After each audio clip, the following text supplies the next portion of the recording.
Now let us apply the concepts that we have learned so far and categorize these numbers given here into their respective buckets. A number can go into multiple buckets. Let's first recap this relationship that we have learned. Natural numbers subset of whole numbers subset of integers subset of rational numbers.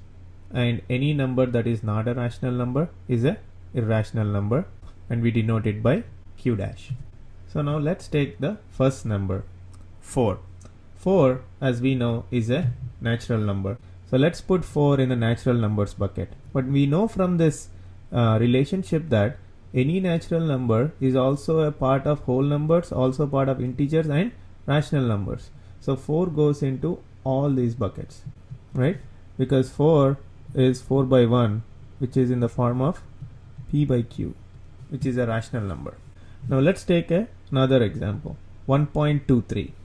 As we see here, this is a decimal number. So it's neither a natural number, whole number, or a integer. And 1.23 can be expressed as 123 by 100, which is in the form of p by q. So it's a rational number. Next, we have 0. We know that 0 is not a natural number, but 0 is a whole number. But whole numbers are part of integers. So 0 is also an integer. Similarly, it's also a rational number because 0 can be expressed as 0 by 1. Next, let's look at minus 45. Minus 45 is not a natural number, is not a whole number, it's a integer. Minus 45 is a negative natural number, and as we know that integers have negative natural numbers, 0 and positive natural numbers. But integers are also part of rational numbers. So minus 45 is also a rational number because it's minus 45 by 1. Now we have minus 3.46. Again, it's a decimal number and a negative number. It's not a natural number, it's not a whole number, it's not an integer because even though it's negative, it's a decimal number, and we know decimals are not integers. So this is a rational number. So minus 3.46 is a rational number. This is actually can be represented as minus 346 by 100 in the form of p by q. Next, let's look at 0.81, 81, 81, so on. And as you clearly see, this is a decimal number, so it's not n, w, or z. And let's see if it is a q, which is a rational number.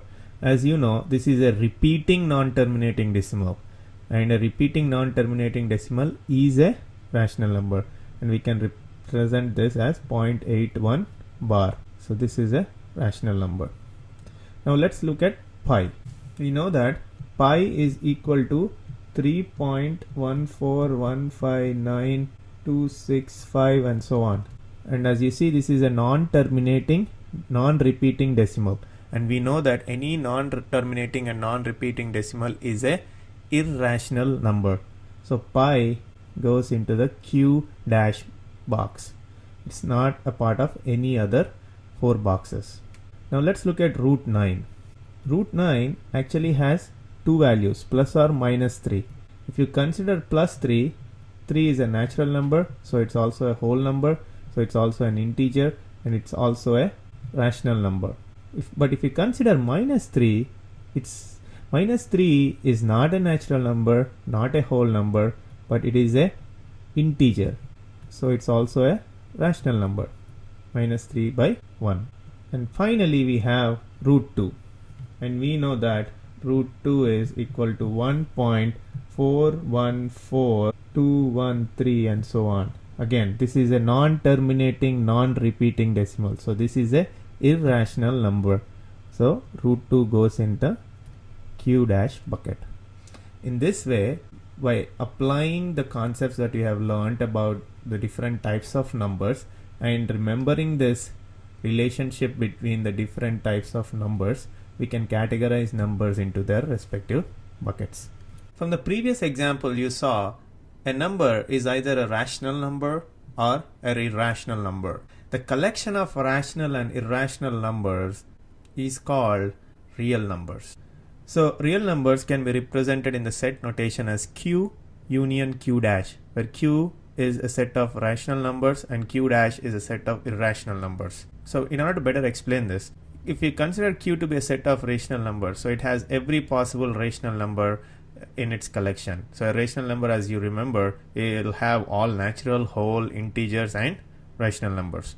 Whereas Q dash is a collection of all irrational numbers. These are nowhere related with rational numbers. But if you put all these numbers together in one single set of numbers, that resulting set is called real numbers. So if you recall the example that we saw, we had N, W, Z, Q and Q dash buckets, and we put numbers into their respective buckets. Now imagine putting these boxes into a very big box. So it will have both rational numbers and irrational numbers. So this big box of numbers is called real numbers.